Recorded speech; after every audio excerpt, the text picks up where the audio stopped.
Welcome to the ScissorSalute show. Thank you for joining us. That's right, ladies and gentlemen. First and foremost, I'd like to take a moment of silence, or we would like to take a moment of silence for Mr. B. Lippman. He passed away this week, and we'd just like to take a moment of silence for him at this time.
No problem. I shall transform your hair, create a masterpiece.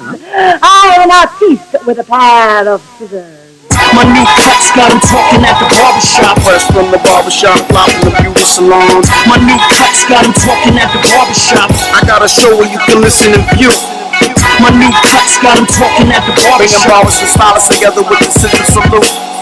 My new cuts got him talking at the barbershop. One cut, two cut, three cut, four. Nails done, hair done, everything did. Nails done, hair done, everything did. Oh, you fancy? Spending hours in salons on your hairstyle. For the Lord protects his barbers and he makes the stubble grow.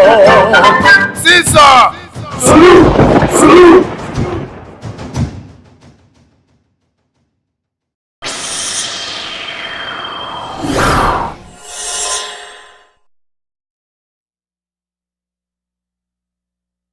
And thank you for those that had a moment of silence for Mr. B. Mr. B from Mr. B's Beauty Supply. I don't want you guys to confuse Al from Mr. B's, the younger son, for passing away, but Mr. B, the father, has passed away, so I just wanted to clarify that.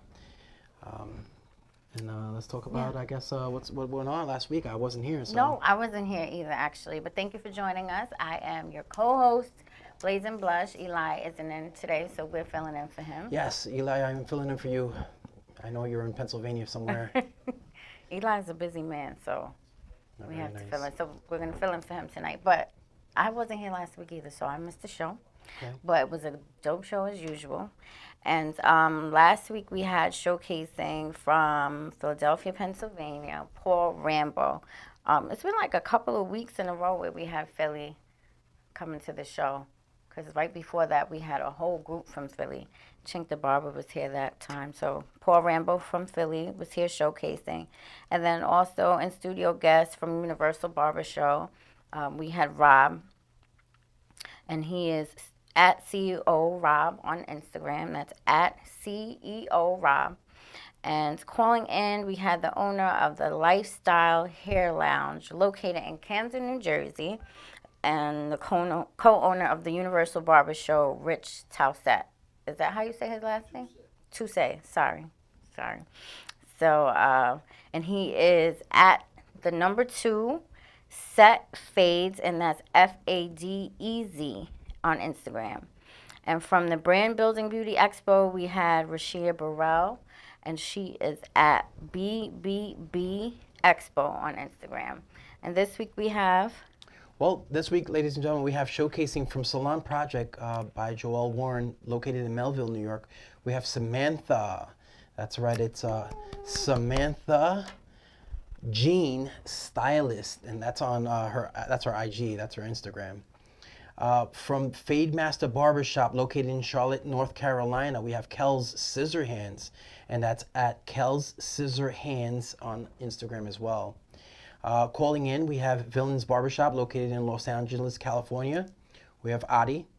Adi ZZEUZ. I think I got that right. That's his Instagram. So we have some really good things going on today, and I'm excited to get into the show. Yeah. What you been up to, Harry? So, boy, You're always wait a up to minute. something. What's up? Well, I'm always up to something. Yeah, that's true. Always busy. Always doing booked. some soul searching these days. You know, Oh. trying to figure out how I can free up some time and work smarter, not harder. So you know that. But I know, you know, I got a lot of stuff going on. I actually have a class that's coming up next week over in Bohemia. I have a sold out class, so I'm excited. You about always that. have a class. Yeah, so doing a lot of classes for Babyless Pro. For those that don't know, I am an educator for Babyless Pro. And we do our barberology classes, and I just happen to be doing one over in Bohemia. Nice. It is off of Sunrise Highway. I would try to promote it, but it's sold out. It's so. a fading It's class? Yep, so it's called I Fade need Away to Your take it. Fears. Yeah, no, that'd be great. Oh my- Hey, listen, let me tell you something. If you want to come, you're more than welcome to. I'll sneak you in there. Okay, cool. Free- When is it? free. Okay, March 26th. It's next Monday from 9 to 12. I have no excuses. I'm Yep. off Monday. Hey, listen, and I'll get you in for free. How's that? Oh, that's even just better. Don't tell Well, nobody. you just told everybody, but That's too funny. It's fine. It's fine. you know what? I have an instructor, and that's how he would drill it in your head. Don't be afraid to fade. Well, yeah, that's really what stops a lot of people is Yeah, fear. You know, that fear was me. stops a lot of people. So, you know, and that was me as well. You know what I mean? But if you can fight through the fear and, you know, learn from your mistakes, then that's what's going to make you better. So is this like an intense intense fading class? No, What- this what is do just you a teach? this is a basic one-on-one class. This is recommended for any level of barber or stylist that wants to gain knowledge in the best practices of fading, tapering, blending, clipper over comb. I go over the some terminology. I go into the different types of tools that I use. So it's really for basic. If you're just starting out and you really want to grasp the understanding of fading, men's fading, then or men or ladies fading, because you know we're fading on women are women's hair getting as well. fades too, yeah. So I mean, it's really a class that I would recommend for you. You know, I feel especially like the that fact was that made just for me. yeah, no, definitely, and I hope to see you if you have Yeah, availability no, I next have Monday. no excuse now. He said That'd I be can great. come by. It's free. That'd I'm be great. You're coming. more than welcome. That is awesome. What day is it? That was This is going to be March 26, 2018, but I have so many other classes coming up as well. So this is just going to be, you know, a start. I have one out in almost Buffalo pretty soon, so that's going to be interesting Oh, as wow. well. So that's a 102 class. That's a little bit more intricate and involved with we're doing hair tattooing, hair design. So I'll show you how I go about, you know, breaking it down as far as how I go about designing, putting designs in somebody's head. What's hair tattooing? This is the first time I'm hearing that. It's a form of it's a terminology that you use for, you know, designs. You know, it's a form of a temporary tattoo in the head. You know, with a design. You know? Well, because I see a lot of people doing the design in the head, but of course with the clippers, and then going back over it with the color enhancement to kind of like bring that design out. So is that what that'll entail? You know, I really don't go into the color aspect of it. But there are some great, you know, pencils out there. You can use graph edge pencils that work very well for incorporating color to the design, and I think that would be a great thing to do. But I don't think I'm going to go into it. Okay, You know, okay. but if you wanted to find out about a good pencil that works well with designs, is the graph edge I would recommend. Okay, graph edge. Okay, Yep, graph cool. edge pencils. Cool. So that's March 26th. I'll be at the March class. 26th. You so better. please come down and join us if you'd like to learn fading. And I'm done with school. Okay, you're done with school. That's good. That's good. That's Finished good. barber school, so it was definitely an experience. Me Okay. and you were just talking How long? about that. How long was the course? 4 months. Okay, 4 months. Every Full day. time? Yep, Okay. full time, Monday through Friday. Monday through Friday, 9 to 2. 9 to 2. Me and you were just talking about how most barber schools are probably set up where you probably don't really learn as much, but you definitely pick up the experience. Well, you know, from my experience as far as, you know, the school that I went to, I really wasn't taught the new school techniques. A lot of the stuff that they're teaching you in school are like antiquated techniques. Right. And they only give you the basics that will allow you to just pass the state board. Right. You know, which I think is kind of sad, because you should know, you know. You should be learning able other to, You should things, be able to yeah. come out of school and know, you know, what a drop fade is. Right. Or a basic design, you know.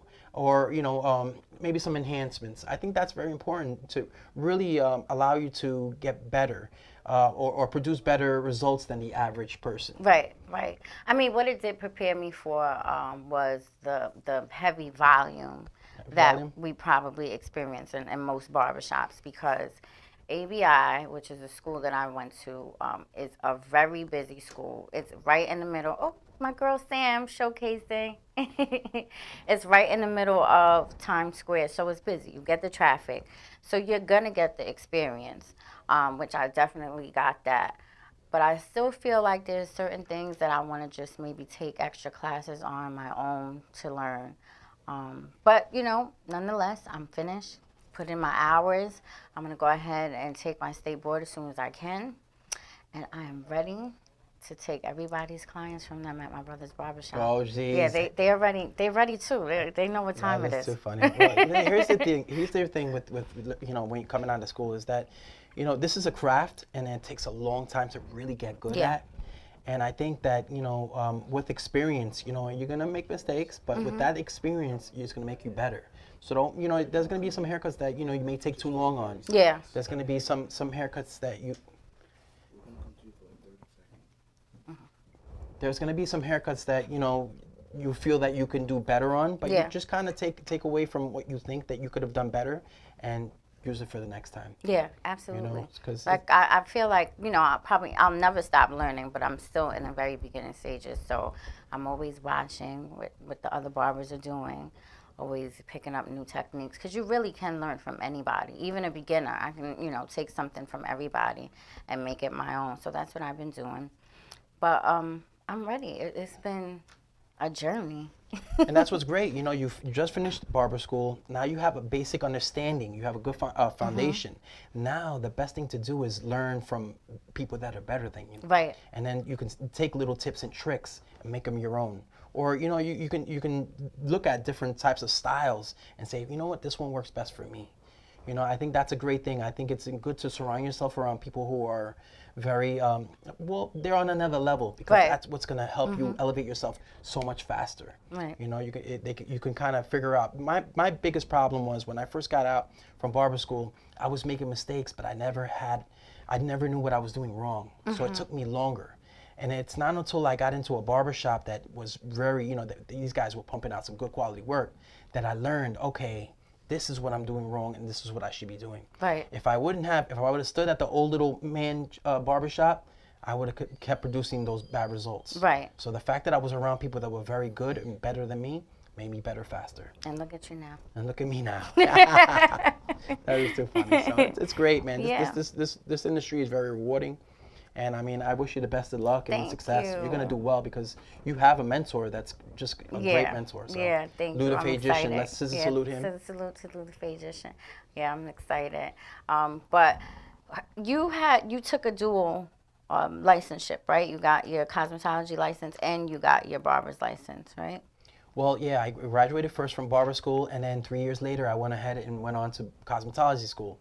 They only gave me 200 hours to apply to the cosmetology school, but from the barber. From the barber, right? So they didn't give me the full 500. Is it 500 hours? Yeah, it's 500 hours, right? So they didn't give me the full 500. They gave me 200 hours, and I mean, 200 hours is somewhat of a big deal. I think I graduated 2 months early. Okay. And it reduced my tuition by, I think, $2,000. Oh, that's good. So 200 hours reduced it by something like that. Yeah, it may have somewhere been around there, but I mean. And that really, really helped me see the hair world in a whole different way. So if you want to do this for a little while, and then maybe go on and advance yourself a little bit more, you'll see that it'll open you up a little bit more as well. That was just a personal decision to do because you wanted to add to your craft, or did you feel like you were kind of missing out on certain things as far as the industry was concerned? Well, the issue was that I had girl cousins, and they always wanted me to cut their hair, and I just did not have any idea on how to approach it and how to cut it. So I vowed, I said, you know what, I'm going to do whatever it takes to give you guys those haircuts. Oh, so that's what the motivation was, So it really, really is great, and I don't regret it any. Like every day that goes by, I'm like, very thankful that I've added that education, Right. aspect, because it really made me so much better than just sticking with barber school. Barbering, right? Yeah, so- And you still do women's hair as well, right? And I still do women's hair. Yep. Cool. About 20%. I still have a lot more guys, but I still love doing men's hair more than Yeah. doing women's hair. No, So. I hear you. Because I mean, I've done actually on my last day of school, a woman came in and got her hair cut. I ended up giving her like a whole new hairstyle. So I cut it. We can't, obviously we can't do any color in barbering school, but I cut it for her. And then I flat ironed it. And, I enjoyed it because I like seeing the transformation. But in my mind, I was like, you know what? I do still prefer just giving a guy a haircut. I don't want to get into the other side of the services with color and all Right. that stuff. And it's a matter of preference. But there's a lot of techniques. Like if you look at Samantha right now, Yeah. I mean, this razoring aspect right here is something you can pick up. You can do this. She's doing it with long hair, but you can do this with men's hair. And I've been finding myself doing this with men's hair. That's a blade. And it adds different effects. Is Sam mic'd up? And it adds a different effect. Okay, so I mean, getting It's like feathering? it softens the hair in a way. She's layering right now, but it when she's using the razor, It's not a pen. It's not a blade. It's a pen. Calligraphy. It's a pen that has a razor on it? She's saying blade. Oh. yeah, this is a new a tool that actually was just released. I That's believe about fancy. 6 or 7 months ago. It may be a little bit. It's probably about less than a year, but it does very, very good results. I've seen people do some really nice haircuts. She's still That's funny. fancy. She's smiling. That's great. I don't have any experience with the calligraphy pen, but I've heard great things about it, and the fact that the way she's using it, just looks like it's cutting like butter. Mm-hmm. So it's basically a razoring technique. But getting back to what you were saying, I would say to keep advancing yourself and try to look for different avenues. There was an event 2 weeks ago. Maddie Comrade, he's a great person to follow on Instagram, and he was doing a haircut, a modern pompadour with a razor. And I was watching him, and I'm like, wow, the guy inspired me to start using my feather razor. So that's something To cut else. the whole head. To cut the hair on top, yeah. It just gives a different type of, it leaves the hair a little differently than if you cut it texture blunt, is a little or if different. you point cut it. It's just totally different, So you can get different effects, but I mean, I would tell you to keep advancing yourself, but don't do it until you're ready to move on. Right. Try to strengthen yourself in where you're trying to be strong in, and then say, all right, I'm ready for this. Right. Otherwise, you're gonna be weak, and you'll be weak all over. Yeah, and I'll be all over the place. Because too. these are crafts that take so long. I know. They take long time. It took me a long time, man, to really get now I can just do it second With nature. your eyes closed, right. It's like, okay, I don't have to think about, okay, this is the 1.5, or where do I have to go back to this one? Like it just comes natural. And Right. it'll happen to you. You'll see. I hope so. It will. I hope It's so. just Because I'm practice. still, all over the place with the guards. I'm comfortable with everything else except the fades. But that's the only thing I'm having a real issue with is the blending. Sam was saying the same thing, like the blending. She had, when she cuts guys' hair, that's always an issue. Well, and for those, I like to do those hands-on. Those are good for hands-on classes. So if you have somebody that can mentor you and say, look, here's the deal. You're coming up too far. You're crashing into your pre-existing guard. You can't do that. You have to stay a little bit lower. You're going up too high. And having somebody that can mentor you like that will change you right away. If Lou can see that you're coming up too far or you're flicking out a little too quick, then you'll know right off the bat. But if What you the don't problem have, is, but if you don't have that mentor right there, and you're just looking and learning, it's not gonna, like for me, it's not the same. Some people can see it. There are visual learners that can pick up and say, okay, this is what he's doing, and do the same exact thing. But for me, I need a hands-on class, and I need to see exactly where I make the mistakes. Right. I need a teacher. So, I mean, I think watching Lou or having Lou watch you and, on something that you're having a hard time with will definitely make you a lot And better. correct me at And that correct time. you, Yeah, right. that probably, yeah, You need that's something exactly like what that. I need because, you know, when you watch people do things, they make it look so easy, Right. obviously, because they've been doing it for so long.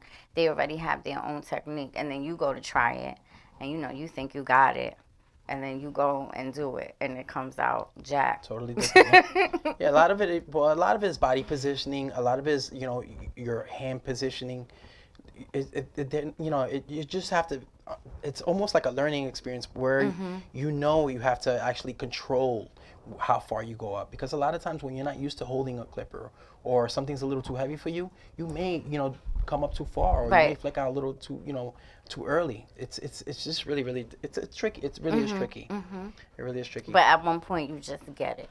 At one point, yep, you will have an aha moment, like, aha, there it is, you know. So, but it all takes time. It all takes time, and that's one of the reasons why it's so. I feel like in this industry, it's so hard to find somebody, hard to find some good help, good quality help. Right. Because there's people that can cut hair. Yes, they can, you know, cut hair, but can they cut quality? And Right. I feel like, you know, you can train a bartender to mix drinks, and next week, you can put them behind the bar and they can make drinks, but you know, with hair cutting, it's a craft that takes years and years to really get good at. Like, you watch her do that, you know, you watch her cutting hair right now, and she's cutting pretty much, you know, you could tell it's second nature to her. Right. But she's probably done this hundreds of times. Yeah. Where she knows what she's doing. Otherwise, she'd be going a lot slower. It wouldn't be as smooth. Right, because that's not easy, what she's doing. Absolutely not. Absolutely not. And it's not easy because she has to be very careful not to cut her finger. So she has to know how much tension to put on. She has to know how thick of a layer to take, or section to take, because taking too big of a section can make it a lot harder. She's made those mistakes before, and that's why she knows, okay, I could only take a half an inch section. Okay, I could only take an inch section. So these are things that, you know, she's done hundreds of times that allows her to cut so smooth and seamless. Right. Am I correct, Samantha? Sam, she doesn't have a mic She's on. smiling. She's smiling. Yeah, that's too funny. So one question I have for you, okay, is you went to a school that was in Manhattan, okay? Right. You live in Long Island. I live in Brooklyn, You live in Brooklyn. Oh, okay. What part of Brooklyn? Crown Heights. Crown Heights. That is near the Brooklyn Museum on Eastern Parkway. Okay. Eastern Parkway. Okay. All right. So you're right in between. You're right in between Long Island and Manhattan, basically. Let's say, for instance. Yeah, I mean, not really, but Okay. So it's a little bit closer to the city. it's definitely a lot closer than it is to Long Island. Okay. Because my question to you was going to be, why didn't you attend the Long Island Barber Institute? Yeah, no, it's too far. Too far. Yeah, too far. Okay. And then my kids are in school, so it would just be too much to commute every day. Okay. So it's a matter of convenience. Now, did you go visit that school? The Long Island Barber Institute? No, I didn't, because I knew that wasn't going to be an It's just out of option. the question. Yeah, it's just out of the Gotcha, question. gotcha, Because I probably wouldn't have been able to take a morning class, because the commute is like maybe an hour and a half to get out here. But I hear really great things about that school. Okay. I've heard so many good things about it, but it is more expensive too. Okay. So I probably price would is have, another- price is yeah, another because thing. they're Okay. like 9,000. 9,000. Okay. Did you consider that school too when you started? No, I mean that school was not even in. It wasn't Okay. even in existence when I was going to school, and I was living in Staten Island at the time. So Okay. So okay. definitely So Staten then Island, Long the city Island. was better, yeah. Absolutely. You know. So That commute is a lot. it is. It is. And any commute is tough. You know what I mean? Especially when you got to wake up early in the morning. Yeah, battle yeah. traffic or battle the Long Island Railroad. So it's I don't really regret it. I don't regret my decision. The staff there was, really good people. The owner, because I can share this now. I think I shared it on a show before, but there was a point in time where I thought I was gonna drop out. Oh, somebody's calling. Is this Odysseus? Thank you for calling the Scissor Salute show. Hello. Scissor Salute. Says a salute to you. Hi, Sandy. Hi. Is this your? Who is this? It's Yvette. Matt, why are you answering the phone? I I'm don't know. watching you. Am I not watching you? Yes, I'm answering the phone on the show. Oh. That's too funny. The way I'm driving in my car, and I hear you and Harry chatting, and I hear you and think, how are you? Hi, Harry. Hello, hello, ScissorSalute. hello, ScissorSalute. How is everybody? We're good. You coming down to see us? I can't. I'm doing yoga class tonight with Styles by Danielle at my salon, but I told him for 2 reasons. Okay. One, I took a balayage class today just to brush up, just to make sure, and I was right by Luther Fagetician's barber shop. I was going to take a picture and tell you guys I was there. Oh, cool. He's closed today. Oh, yeah, I know. I was talking to him last night on instant message. Okay. He said, no, he wasn't going to be there, but he said you were going to be there more often. Yep, I start this week. Graduated, Thank so you. congratulations. Thank you so much. I start Thursday. You're welcome. You got to come see me one day. I promise you, I will make it down there one day to come see you. Oh, thank you. And my second question was for Harry Houdini. Okay. So, Harry, I have been doing hair it'll be almost 28 years in April.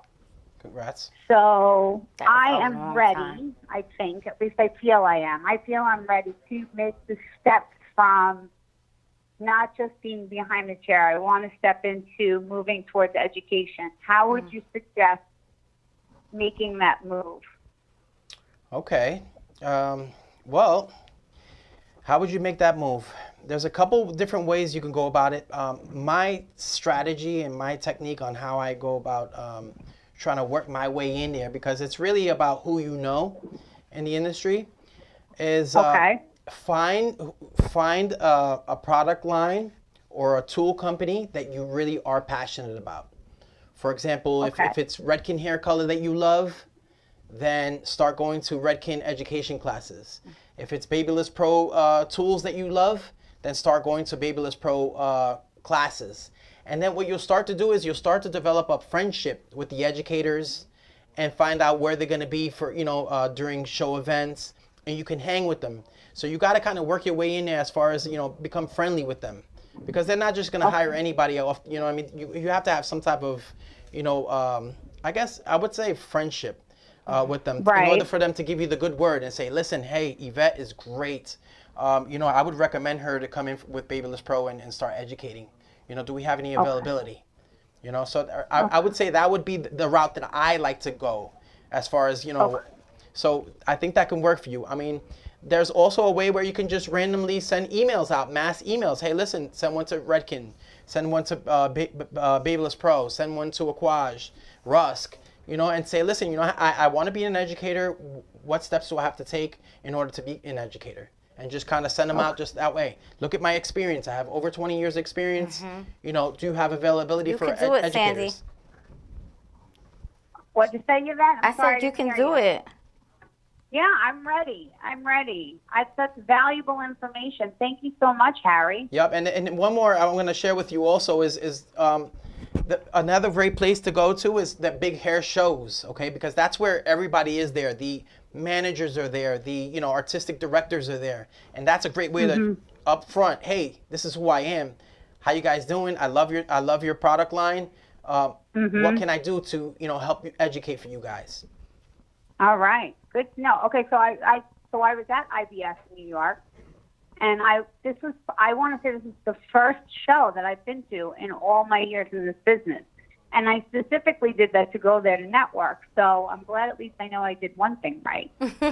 So I was so busy when I was a younger hairdresser because I was a single mom for so long. I couldn't go to these shows. I was so overwhelmed. It was so much. It was like a kid in a candy store. It was fantastic. I got to watch Harry do some barbering work. So that was really cool. That's and awesome. I saw a whole bunch of people. It was fantastic. So it was exciting. So I'm glad I did one thing right. So that's great.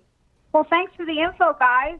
No problem. We're gonna and best of luck. We're gonna keep that in our prayers, Sandy, so that you can become an educator by next year. And I'll take your class. Right. I'll take it. Put me in. I'll take any blessing. You send it my way, I receive it. It's all about those good vibes. Sending over the good vibes. I will make it happen. By God's grace, it'll happen. Yep. So, all right, folks. Well, you're going to have a great show. I'm going to be watching on the other end. Okay, Appreciate Sandy. it. Thanks for calling. All right, guys. Say hi to Steph Rowe and do queen. Scissor salute to everyone. I'll see you guys later. Scissor Keep rocking salute. it. That is so funny. That's yeah. Listen, a lot of it is also being in the right place at the right time. Right. But I really do believe it's who you know, because there are a lot of artists out there, and there's a lot of talented artists out there. But What was your first educating job that you did? my first educating job, here's what I did, and I'll share this with Sandy. I would go to cosmetology schools and donate my time and do a class for free. And I go in and my alma mater, Brittany Beauty School, I'd go there after I graduated and do classes. And let me tell you, I'd be nervous. Right. I would sometimes freeze up. You? Yeah. Oh my God. I used to listen. I struggled. I had to cultivate this. This didn't come natural. You do so well with speaking. Let me tell you, this didn't come right away. It came with a lot of practice, because I used to, it used to make me really, like, I stepped up in here and I'm not nervous. Right. It's I feel good, but that wasn't always like that. I would step up and I'd be like dripping sweat. It was tough. Let me tell you something. So what I would do is, I knew what I wanted to become. I wanted to become an educator. So I said, you know what? This is going to be a great way to practice and make the mistakes here and learn from the mistakes. Right. I got a lot of pushback from my wife at the time. She was like, why are you doing free classes? What's wrong with you? And I was like, look, I have a plan. One day I'm going to be doing, I'm going to get paid for this. I'm going to get paid to teach people. And, I stuck with that dream, and, I made it happen. So I think that's a great way to go into, even if it's not cosmetology schools, you can go into, what are they, BOCES, those vocational schools. Right, where they have them in the high school. And just share a couple things. Sometimes I'll just, if I have maybe a few hours, I'll run right into the school and say, just for words of inspiration. Right. Guys, I've been there before. I almost quit this craft. Stick in there. Don't miss days, okay? And stay with it. 50% of people that get involved with the barbering or stylist, wind up quitting. They quit, yeah. And only 30% out of that 50% wind up going on to do hair. So it's a really extreme.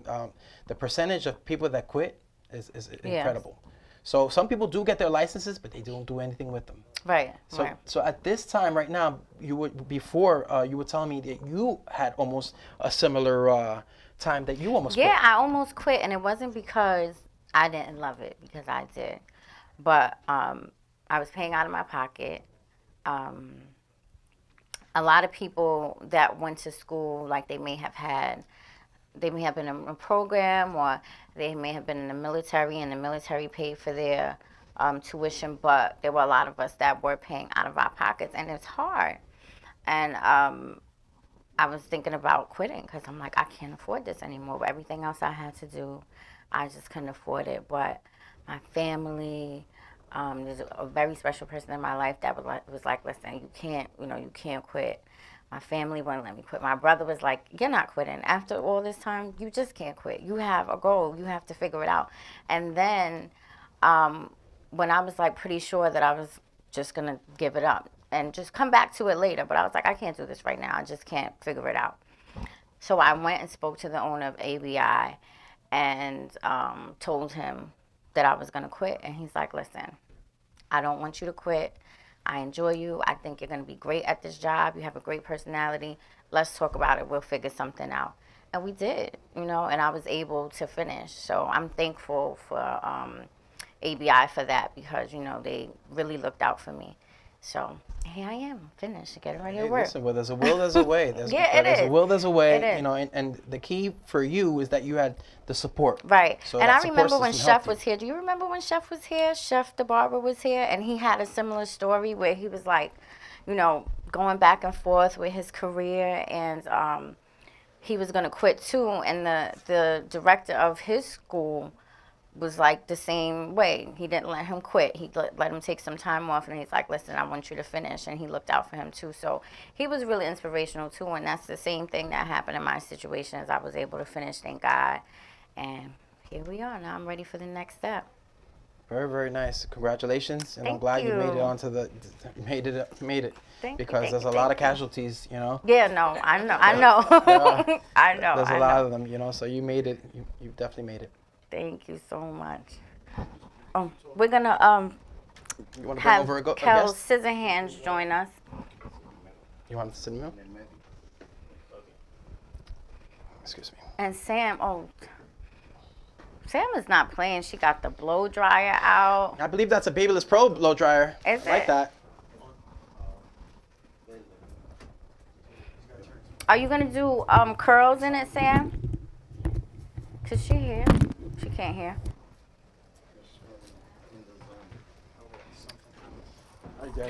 Oh, hey, how are you? No. Oh. Is this broadcasting like this? No. Oh, can we It's gonna be a curly blowout. a curly blowout? Okay. All right. Nice. I can't wait to see how the cut comes out.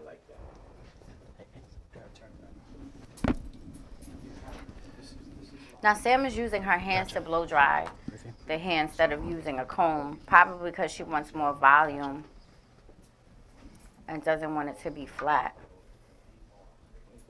I'm guessing because I don't really know. What was the question? No, I'm saying, is she using her hands for more volume? No. She's just trying to air dry that basically, so it's Okay. gonna take her a little less longer to. So it takes to less dry. time than a Yep. brush. Okay, cool. Yeah, that's what it looks like she's doing. Am I correct? Are you trying to air dry? Does she hear me? I don't think she can hear us. That's it. All right, so she is air drying. I'm pretty sure. That's a great technique. You would want to do that about 80%. So it makes it a lot faster for you. Quicker, less work. Less work, right? That's work. Okay. So we have joining us in the studio today, Kel Scissorhands from the Fade Master Barbershop, located all the way in Charlotte, North Carolina. Ooh. That, 704.5. oh man, that is a. How did you get up here? Flying. Oh, you Fine, flew. Okay, fine. good. I was gonna say. That's Thank you awesome. for joining You us. flew all the way over here. I mean, you could have drove, but how long is No, that? 10 hours. No, 10 I hours? ain't driving. Oh, the driver. It's only 10 hours. Yeah, I ain't driving no more than 2 hours. Yeah, I don't blame you. I wouldn't drive. I have to get paid. Yeah, no, I hear you. That's a must. I wouldn't drive that far either. So thank you for joining us. You were here one welcome. time before. I wasn't here that day, so I didn't get to meet You you. need to see me. Okay. No, but since then, what's been going on at the Fade Master Barbershop? The Fade Master Barbershop, a lot of work. Man, it's kind of hard to find the right employees. Find good barbers, Yeah, right? they don't want to work. Yeah. They want to join the industry just because they want money, not because they have passion for the industry. And I Right. cannot tolerate that in my shop. Right. So how many barbers do you currently have? So low. You're by yourself. Myself. Right now it's closed. Oh, it's closed. So are you gonna you're gonna reopen it up when you get back because you don't have anybody there. Yeah, I'll be back on Thursday. Yeah. Oh man, so you came here to get some employees to take back with you? I would love to. Well, here's the deal, and I understand the struggle as a former owner of a business. It's hard to find good quality help. Yeah. For Like real, I for was real. explaining to you before. I mean, yes, you can find somebody that can cut hair, but can they cut quality hair? Can they produce good results?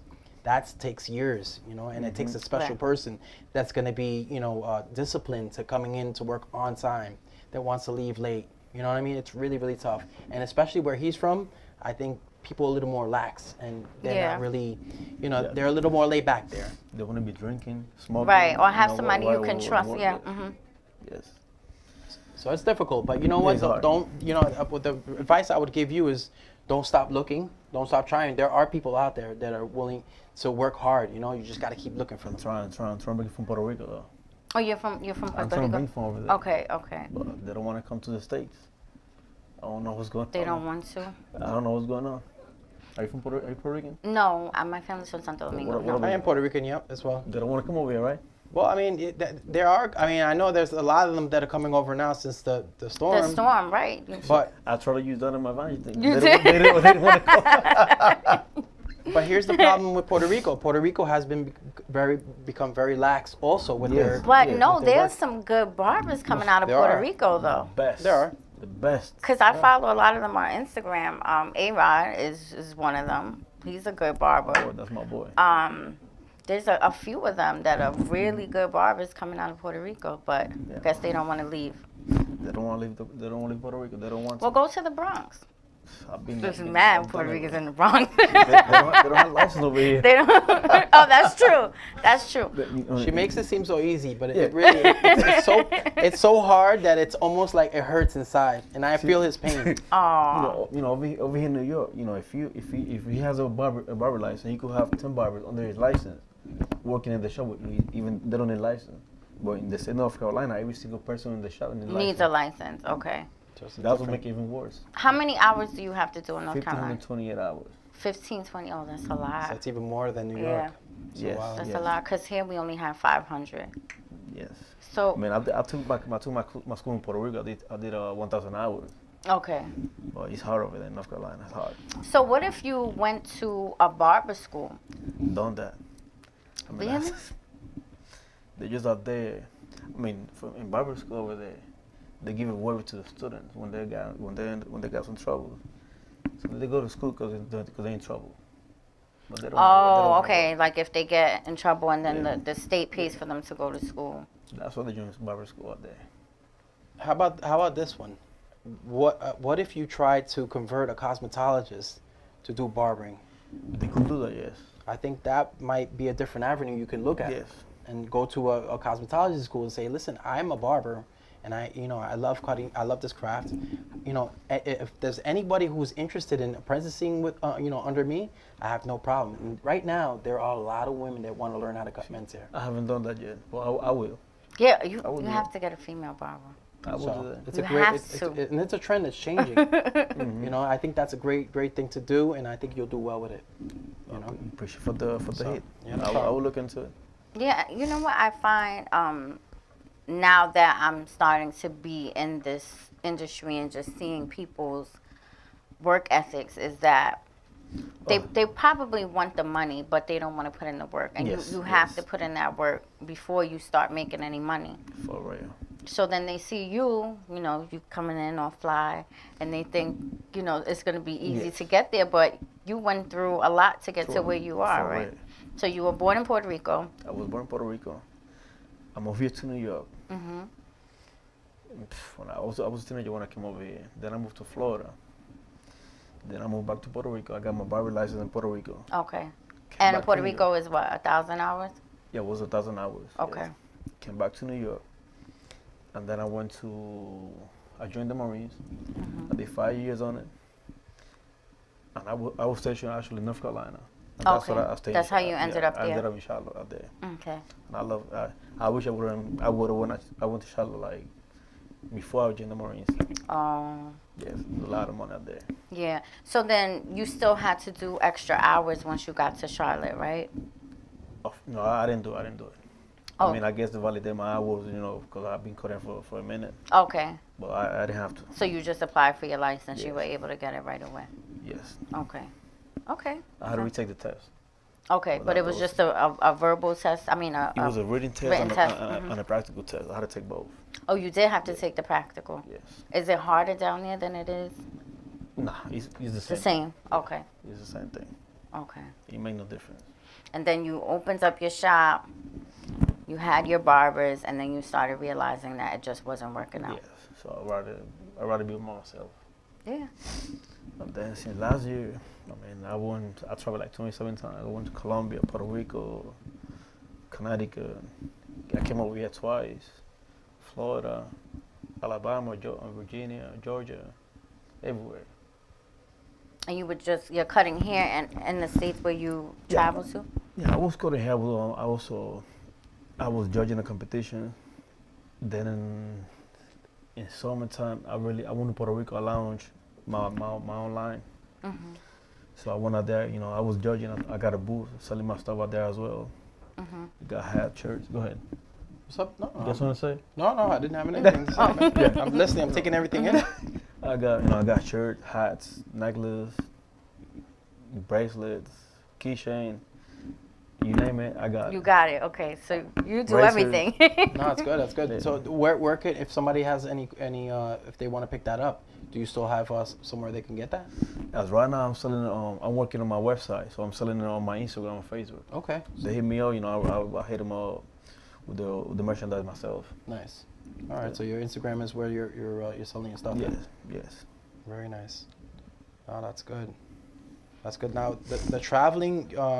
I love it. You love traveling, huh? I love it. Yeah, traveling. There's nothing Yes. better than traveling. Absolutely. I do a lot of traveling as well. Sometimes it gets a little crazy. Yes. Actually, I came to New York because I was calling a boxer. Oh, She was nice. fighting on Saturday night. That's what I came A here boxer's here. Oh, what's her name? You can't say. they don't Okay. want me to say that Okay. Do you have a special set price for Oh, people yes. that you travel to? Yeah, they gotta pay for my flight. Oh, They gotta pay for, if I stay in a hotel, they gotta pay for my hotel, for my diet, transportation, plus whatever they get on the haircut. and you get your payment before you even come. Yes, yes. They have to give me half of the money before I come over here. That's smart. Yes. Do you have contracts? You do it like that? You have to do it like that. Do I do it that way? Yeah. Well, how I usually work it, I like payment upon, but like if you're traveling somewhere, I don't cut people out of state. But if I'm cutting somebody out of state, maybe I will use that technique on how to Okay. get half up front. But I mean, most of the time when I'm traveling, all my stuff is already paid for beforehand for my company that I work with. Yeah.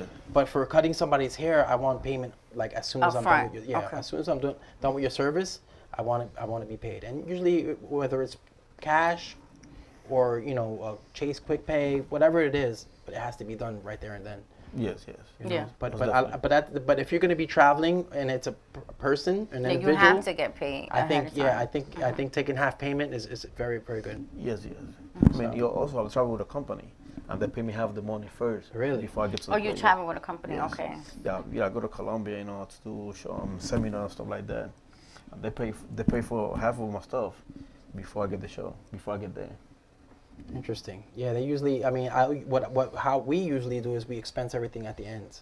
So you Okay. figure out what the expenses were, and then you send to this company and they pay you. But it's everybody works a little bit different. Different, right. As long as you get paid, that's the main thing. Oh yeah. Right. If you get paid, that's You know. Right. Just have your money. So if a boxer hire me to come over here, I don't cut it. He's got to pay me Right. because I'm wasting my time. Right. Right. Right, and time is money. Well, then maybe since you travel so much, until you really find somebody you could trust, then you probably, what would you do in that case? Like until you find somebody you can trust. I'm really working on branding myself more. You know. Okay. Yeah, right now I'm sponsoring a boxing team. Okay. I'm going outside the barber industry and I'm going somewhere else. Oh I'm taking wow. another route. You know what I'm saying? I don't put a bar behind money on myself. Right. Right. So if there's money. You I'm do okay, everything. I'm going Yeah. after. Yeah. Smart guy. Yeah. Smart. So how did this company that you work for, how did they reach out to you? Did they find you on Instagram or did they know somebody that you knew? Actually, I was giving a class with another company, Okay. and I was trying to get rid of the company, and they came to me asking me if I wanted to join them. I was like, oh, let's do it. Oh, that's what Sandy was talking about. Yeah. So maybe you could give her advice too on how to do that because I don't Okay. educate. So, so I don't know how to do that. Okay, I will. And she's watching right now. So Sandy, just hit me up. so it's Kells, Kellz Scissorhands. I like that name too. Appreciate it. Where did that name come from? See, everybody used to call me Kel when I was a kid. So when I started competing here in North Carolina, I was the only barber competing using scissors. I mean, cheers. Shit. But people know I scissors. I was the only one using scissors, and everybody was like, "Yo, scissor hands over here." So I like the name, so let's put it together. Yeah. You know what? That's a huge plus to be able to cut with shears because a lot of Yes. people still don't know how to. They're not comfortable For with real. it. They get them clippers on the corner, they just go like that. Right. And the haircut don't even know right. Right. Do you always use shears? I always see you using shears, Houdini. Yep. I'm fully versatile, man. Yeah, I You can cut clipper, scissors, but also having cosmetology background helped me become stronger with scissors. or shears, as we call them. Right. You know, but there are so many different types. You know, Yes. I mean, there are texturizers that, I mean, that's like probably, who knows, the variety of amounts. There's so many. Yes, yes. But They're expensive too. I didn't have to- realize how expensive shears could get. well, yeah, I mean, if you want good quality steel, you're gonna pay. Yeah, Absolutely. I thought, I'm figuring go to a beauty supply, get And you a get the little $20 $8. Yeah, $25 space, yeah. 25. I was saying like Eight. $9. Oh no, no. I was like, You're gonna okay, I get can $8 do this. results. Yeah, That's what you're gonna get. yeah. I You didn't know. It's a big difference. It is. Yeah, my cheapest one is like $5.85. Oh, your cheapest? Yes. Oh my God, that hurt so bad. That's a lot of money. But, So you what's know, your most expensive? $1,800.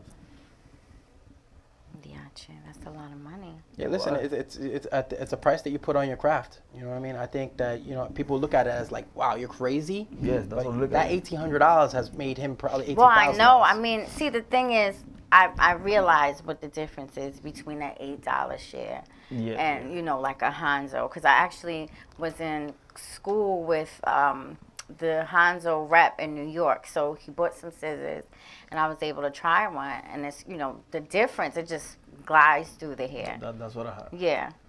Hanzo? You Yeah, have I one? don't want to say no because they're not paying me. Oh, right. No free promo. Sorry. But it is a difference because, I use the other shares and it kind of like, like the hair just, Like biting yeah, the like biting it the head, just yes. Pushes the rubs hair on the away. hair down. Yeah, like Yes. it pushes the hair down, doesn't cut it. So I understand, but I had no idea. So it is good to invest in good quality tools because it makes your job a lot easier. So, I'll start making money one day and then I'll be able to buy the 585. No, with that company that you mentioned, Mm-hmm. they give He's not even saying the name. they have a finance. they have a program that you can finance it. Oh, right. He did say that you can put Yeah, yeah. down whatever you put down, and then they take your credit card or your debit card information, and they charge you a price, that same price every month. Yeah, so that is a good I option. think they take either 10 or 20% off. Right. As a down payment. And then they also service your shares. So, like, if you need Yeah. them sharpened, they come, they pick it up, they give you They gotta pay me for me to talk rent. about that. They give you a loaner while yours is getting serviced, and then they drop it back off to you. So it is a good investment because, you're not going to get that with a cheap pair of shares. 0% as well. Right. No So, credit check. no credit. That's important. That's important. Yeah, so look at, Sam is almost done. So pretty. I don't think I saw. Did you see her? I didn't see her using brush. Yeah. No, But she had to she have- did. you had She to was have- using the brush because she I had see to. the curls at the end. Yeah. They had, So she was using a round brush. I was about to say she did that over. But that was fast, yeah. That was Freehand? fast. That's funny. That'd be something else. Samantha Freehand. So you're gonna also showcase after she's done. You're gonna cut somebody's hair too. What was your hardest cut to learn in barber school? The hardest cut to learn. I learned how to cut hair when I was 14, but the hardest Okay. one, when I was 14, I was just doing the highest one. It was number 4, and everything that was skin fade, whatever, the blowout. But when I came to barber school, I have no clue how to use scissors. Okay. I have no clue. So I got one of my neighbors. He asked me actually the first day I took my scissor class, he asked me to cut his hair, and I was like, oh yeah, I got you. You know what I'm saying? I'm the master. You know, scissor. I got you. Oh my God. He didn't talk to me for a year and a half. Oh my God. You messed up his hair? Badly. Bad. I mean, You must have. If he didn't talk to you for a year and a half, you must have messed it up bad. he wasn't my neighbor, so he rather go around my house Then to talk to than you. going through my house for him to avoid seeing me. It was bad. It was bad. Yeah, that's funny. I guess we all have those stories. We all have those stories where we messed up somebody's hair. Even though I missed it all, I loved him. It was a challenge for me. I never did it before. I did that. I took it as an experience. I learned from him. Right. I love it. Well, you learn from your mistakes. Yeah. You always learn. I mean, I just had one actually yesterday. I was shaping up my son's hair because Lou was busy, so I started to shape him up. It was fine. It's fine on one side. It looked nice, actually. He was happy with it. And then I just did one side because we were leaving the shop. We were rushing to leave the shop. So I did one side, right? Oh my I God. started that side with the Slimline Pro. The little slim lines, the little Andes, The silver one? the silver one, right? So you know that you can get in the corners easily because it's small. But then when I got home, I'm like, you know what? Let me use my T-liners, my Andes T-liners. So then I went and I did the other side, and I went back I pushed his line back too far. So then I had to push the other side back. I feel sorry for him. That's what usually happens. Yep. And he's like, when we were finished, by the time we were finished, I was crying. I was crying because I was so upset that I messed his hair up. He's like, Ma, how am I going to go to school like this? But, you know, we all have those stories. It's a learning experience. You're not going to be perfect when you start. You know, you're going to make mistakes. So we all... Don't give up. No, I'm not. I mean, he'll be fine. The hair will grow. Let me tell you something. Can I say that? It's happened to him when he first started. It's happened to me. It happens to all of us. It happens to all of us. You know, nobody picks up, a pair of shears or picks up a clipper and just instantly starts doing great haircuts. So it's just a matter of practice. Practice makes improvement, and like you said, learn from your mistakes. Right. That was a huge mistake, but I definitely learned from it. And then when you start a job with one tool, just finish it with the same tool. Like, don't try to be fancy. She's learning. Yeah, it happens. Yeah. So my question to you, how long have you been cutting hair? So you said 14? He So was you 14. want to know my age? He's gonna, yeah. 14. He Basically, looks that's like what he's he's about asking you. That's what he's asking you. Be almost 23 years. Wow. Wow. Yeah, that's experience. almost He's a 23 veteran. years. Yeah, that's a long That time. is a long time. And you haven't stopped, so you love cutting hair. I love cutting hair, yes. You know, that's what I live for.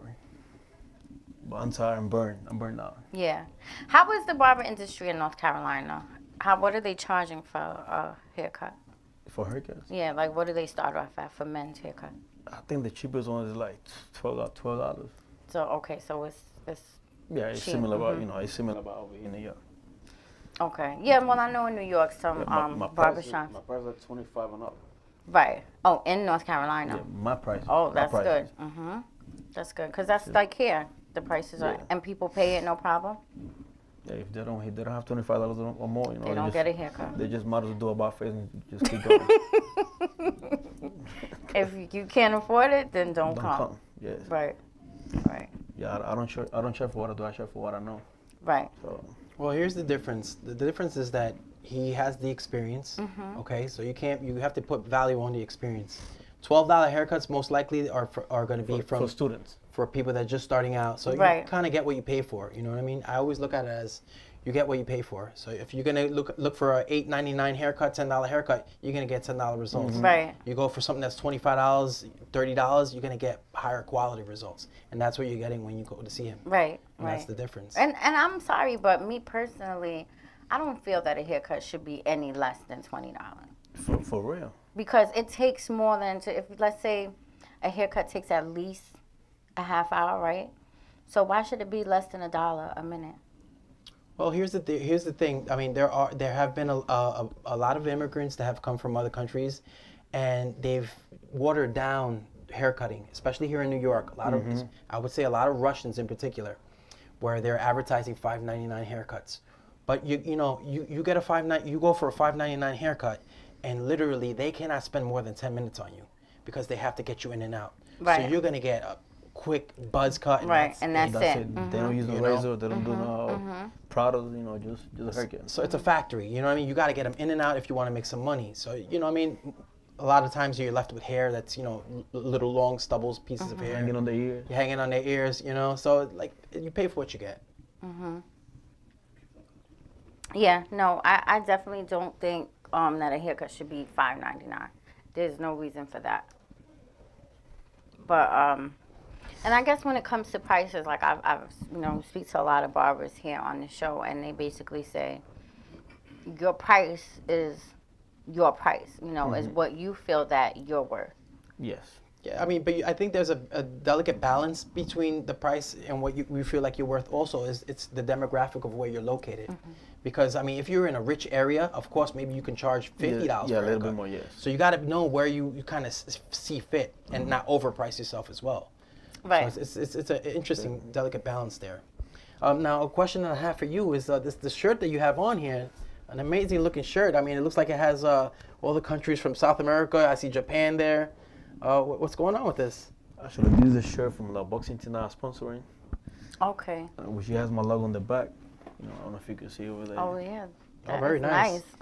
Yeah, actually, it's a boxing team in the city where I'm from Puerto Rico, Lares.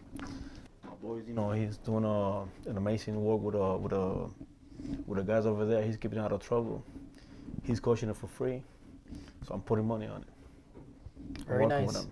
Yeah, an area that I know of in Puerto Rico that has been suffering, especially since the Yes, storm. yes. And even before that, there's a lot of people that are leaving that area. So Yes, the fact that you're helping out is really, really great. I appreciate it. Yeah, Laudes, you said Yeah. that, right? Yes. That's the area? Yeah, Lares, yes. Yeah, I gotta look out for my people out there. Oh, that's good. That's very, very nice. Yeah. I mean, I wish I have somebody when I was growing up doing what I'm doing with them right now. I mean, I didn't have that. Well, that's always the key. You want to give back. Get back. Yeah. Give back and for what you didn't have. You know what I mean? A lot of people are like that. Not too many people are like that. So there's some that are and some that Yes. aren't. And the fact that he's doing that is really Yes. Big. commendable. That's very nice thing, man. I mean, there's people that have been donating. Also, I know that area is known for ice cream, right? Yes. It was known for its ice cream, but they've lost a lot of population there. What's going on over there in Laudes? I mean, I don't really know 'cause I barely go over there. I don't know.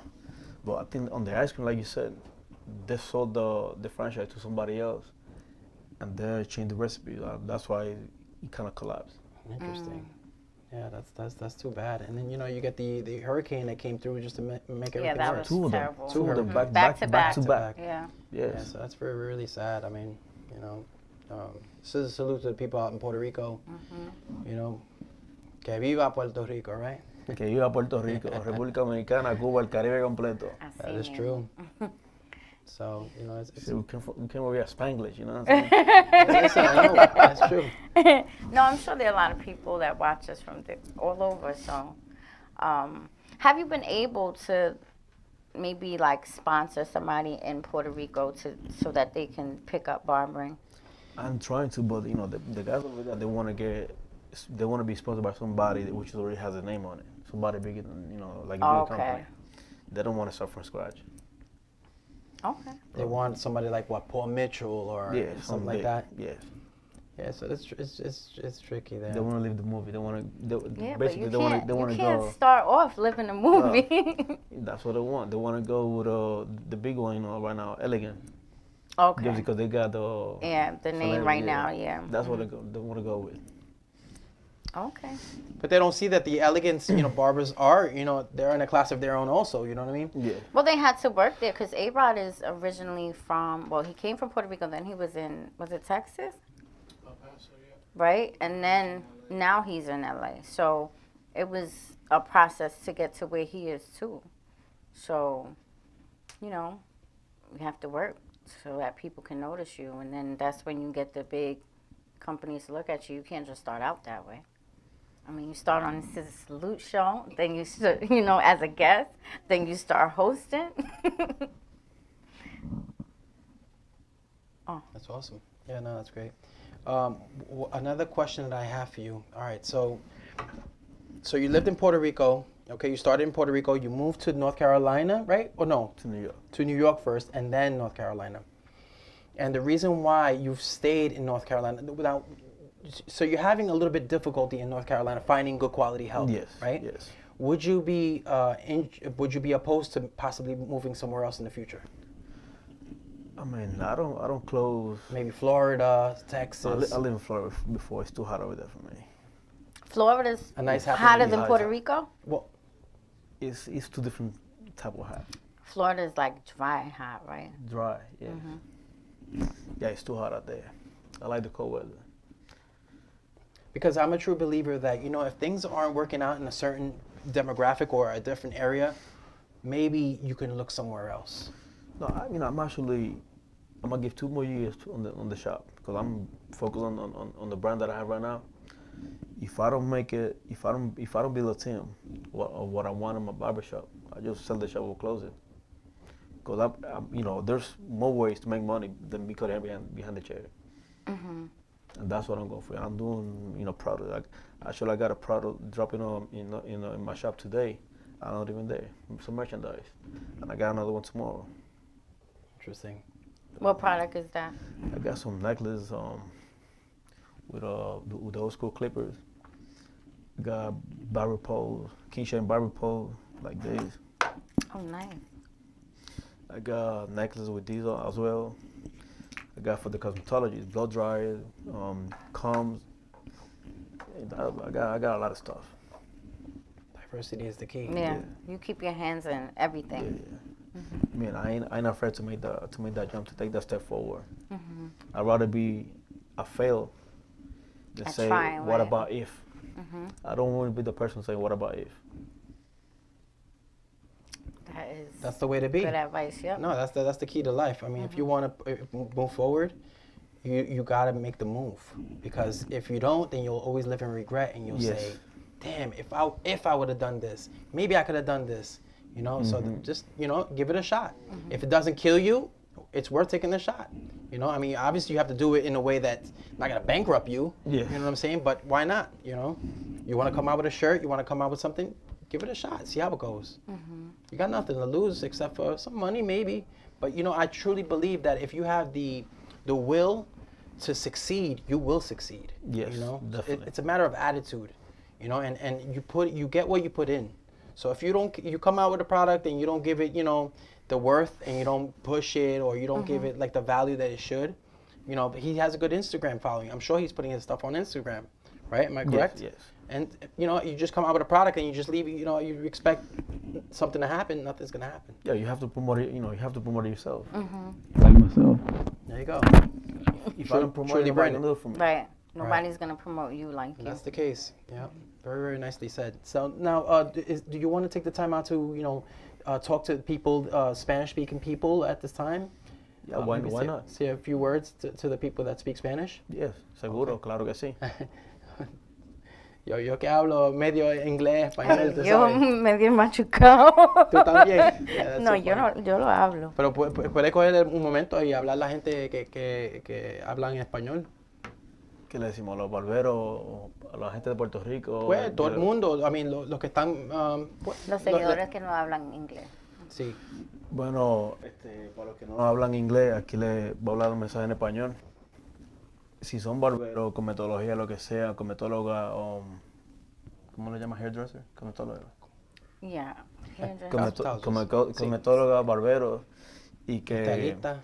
estilista o maquillista, ¿qué más? Masajista, y quieren como una compañía que los firme o algo, y nos sigan adelante con su trabajo, pues, publiquen muchas fotos de su trabajo con el producto que quieren que lo firma, y no dejen que nadie le diga que no lo van a hacer, porque el único que puede decirle eso es ustedes mismos. Y Dios. O sea, las barreras las ponen ustedes mismos, no las pone nadie. Los haters, eso te dan comida. Eso sí es verdad. Y siempre para adelante, ¿verdad? Para adelante. Para adelante. Con Dios para adelante. That's true, man. No, it's true. A big problem that there is out there is The haters. Yeah, people that hurt them. You know what I mean? Yes. You know, I've even, you know, I put out videos on YouTube, and I see people writing stuff like, damn, y eso duele. You know, pero you know what? Tiene que tener la fuerza y... Hablan de los famosos, de los actores, de los jugadores, que hablan de nosotros no es nada. Hablaron de Dios. Eso sí. Que hablan de nosotros, que no somos nadie, está bien. Y esa es la actitud que tiene que tener, you know, to be successful. So, gracias. Obviously I haven't gotten that yet because I'm just starting out. But I'm sensitive, so I'm like, I hope I can handle it. No, don't let the hate take over you. Take over the hate. Take the hate for you to step forward, for you to step on it. Take it as an appetizer. As an appetizer? Yeah. So ella nueva. She just started cutting hair. Okay. There's gonna be people that you may cut one time and they never want to go to you again, and they're gonna be sitting there and they're like, nope, I'm not waiting for her. And you have to be strong enough to say, you know what, that's okay. I'll take the next person. You know? Por uno que se va, vienen 10. Sí, eso sí es verdad. I believe that too, actually. Yeah. I always say that, you know, for a client that leaves, you always get 2 more. Yeah. You know, but 10, get 10, get 10? 10. 10. Yes. All right, Yeah. fine. Bring the 10. The more the merrier, right? That is too funny, but yeah, that's the main thing. You have to be relentless and put that. It's almost like a little armor. Be strong and say, don't worry about it. It's gonna be fine. Because inside you'll be sad, and it can hurt you a little bit. And especially you could be a little more emotional than I am. But, Yeah. But you know, Obviously. but la fuerza, you know, you gotta be strong and know that you'll be better. There you go. You can do that too. Yeah. Oh, look at Sam. Now Sam's in. Are you getting a haircut, Oh, Sam? she's done. She's ready for you, Kel. She's waiting for you. You waiting for me? I'll be there in a minute. Voy para allá en un minuto. Oh, mira la cara. That's too funny. Oh. So mira, antes que te vaya, is he gonna? He's going over there. Yeah, he's gonna showcase. So antes que te vaya, let the people know how they can, you know, cómo te pueden encontrar, how can they find you, if they wanted to seek you out. How they can find me? Email. Es el mismo Instagram, solo kelseason@gmail.com. Me pueden mandar un DM, un message on Facebook. I mean, what else? Twitter. All my social media is the same thing. Y la señora que te trajiste con. One of them is my mom, and the other one was my aunt. Very nice. My mom, you know, she's been here the year before, but my aunt is the first time, and she's just loving it. Ella vino de Puerto Rico también. Yeah, she came from Puerto Rico. Oh, Yeah. that's nice. She came Nah. to visit you. No, she came. Actually, my sister-in-law's getting a surgery, so she came with my mom to help my mom, you know, taking care of my nephews. That's Oh, awesome. that's nice. It's always good to have family. Absolutely. Family is very important, especially for the support Yeah, when you need it. They asked me if they could come over. Like, let's go. That's awesome. Oh, that's nice. All right. That is So I too guess they're ready for me. All right. Yeah, I well, think so. I let's think go they're see ready your for you. showcase. All right, Okay. Buena Buena suerte. suerte. con That's todo. what they say, right? Buena suerte. Go get him. He doesn't need it. He's a veteran. That is too funny. I got one of these for y'all. Well, I appreciate oh, that. I appreciate that very okay. much. Thank you. Do I slide over? I slide over. Oh man. All right. I'm back over here. All right. How you feeling? All right? You feeling good? Yeah, feeling Oh, ready man. to watch Kel's cut. Yeah. You know, I want to talk You know, about some. Talk to my me. throat is bothering me today, Oh. and I just realized that I keep drinking while we're on camera, and I just want to apologize to the viewers because that is very ratchet. I'm sorry, but my throat is bothering me, so that's why I keep drinking my Dunkin' Donuts. That's okay. That's okay. That's all right. Listen. It's okay. I forgive you. Thank you. We're live. How's that? We make those How's mistakes. that? All right, so real quick, I want to share with you something. I want to share with you an event that's going to be coming up April 21st and 22nd, guys. That's going to be the Connecticut Barber Expo. You going? Yes, I will be there. Are you going? I don't know. You better be there. I got to see you. I don't and know, you got to make because sure you it's- get your tickets You know before what? the 21st. It's a weekend, right? It is. It's a Saturday. It is a Saturday. and Is a the pre-party. Sunday. Yep, and Sunday is the actual event. But definitely, I would recommend you come and check it out. If you've never been there, have you ever been there? No, I've never gone to any. I was gonna go to IBS, and I didn't go to that. I've never gone to any show, so if I do go to Connecticut Barber Expo, it will be my first All show. right. Well, I would highly recommend it. It's the Super Bowl of all barber expos. I mean, you're gonna see the best talent in the world. I mean, there's people coming from all over the world. They're not just coming local. They're coming. I mean, Jay Majors is actually flying somebody in from the Netherlands, I believe. Oh, wow. You know, so I mean, there's gonna be a lot of people there. Thank you very much. Thank you. Here you go. Give me that. So, guys, please don't miss that. It's the Connecticut Barber Expo. The pre-party is April 21st, and the actual Barber Expo is the 22nd. So I hope to see you guys there. I will be there with all my barber apparel, my barber hats, my barber shirts. I will be there live with my Houdini does Bayless it Pro all, team. really. Like, I can't wait Yep, to so start. branding, because I'm definitely Hey, going to listen, give you a call so you can help me out with it. Actually, I will help you. Anything you need help with, I will help. You know, I love to help people, so that's a great thing. So I look forward to seeing you, all you guys there. Once again, it is April 21st is the pre-party, so if you want to come the night before. Okay. you So can- what you can is stay over that my though? hotel. Okay, cool. So what is that? The pre-party? What? Well, the pre-party is just an event that they host.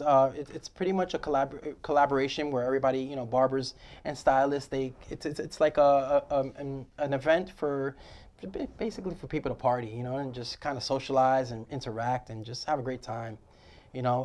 And then the 22nd is just the event. You're gonna see, you know, the battle. You're gonna see, you know, there's a lot of different categories of fading.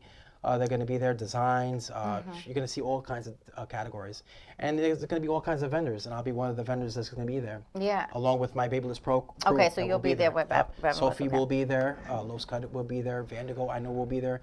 Al Uppercut will be there. I mean, the best of the business is going to be there. So, I mean, I look forward to being there. Yeah, those are all huge. You better names. make sure you make it. Okay, I'll try. No, I'm trying. You're trying. You got to come. You can't know miss that. You what? can't miss it. Since I'm just starting to work, Right. I don't want to miss any days now. I feel like I just can't take any days off right now. Well, listen, if there's a day that you could miss, it's this day. Because Okay. I'm telling you, you're going to be inspired by everything that you see. I'm telling you, when the best of the business are in one building, it's nothing you could ever, you know, you just can't. And I saw he had just posted, Jay Majors had just posted something on his Instagram where Rick Ross is coming out with a beard product. And he'll be one of the vendors there, Rick Ross, the rapper, because he has that big beard. Ricky so, Rose. Yeah, so now he's coming out with a beard product too. Interesting. I mean, there's a lot of companies that are going to be there. I mean, that's just one of many. I mean, yes, he's a big name, you know. Yeah. Ricky Rose, but you know, you're going to have a lot of other great vendors out there selling beard products. Maestros will be there. I'm sure Gibbs will be there. So there's going to be a lot of great, you know, beard vendors that are going to be there as well. In fact, Layrite just came out with a beard conditioning agent. Also, they'll be there. Speaking of beards, though, Okay. what do you use in yours? Because it's like so shiny and moisturized. That is so I'm funny. looking at it like. Well, I mean, here's the thing. I do like to use oils. There's a product by Gibbs that I do use. It's a little skull and it has a top hat. That's an oil. Oh. But I also use a balm as I've well. seen it. You've seen it before, and it Yeah. smells really, really good.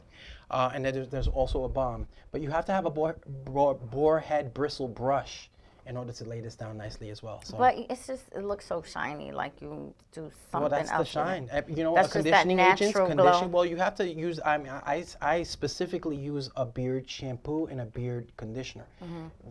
Perfectly balanced. It's a pH balance for a coarse hair like this. So if you're trying to use, you know, Head and Shoulders on your beard, and It's not going to do the same job. it's looking all, you know, dry, then that's one of the reasons why. You know, I try to take care of my beard. You know, You do. I try very hard. You It's do not the you do best a it good can be job. right now. No, you do a but- good job.